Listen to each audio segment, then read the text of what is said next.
Inundaciones devastadoras en el sur de Estados Unidos.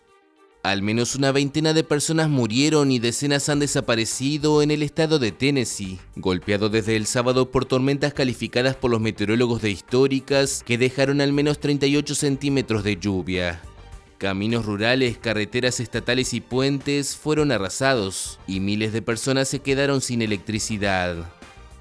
La mayoría de los fallecimientos se produjeron en Waverly, una localidad de 4.500 habitantes. Las autoridades impusieron un toque de queda nocturno mientras continuaban los esfuerzos para encontrar a los desaparecidos. Las operaciones de rescate continuaron el domingo, con los trabajadores yendo de casa en casa para buscar víctimas o personas que necesitaran asistencia.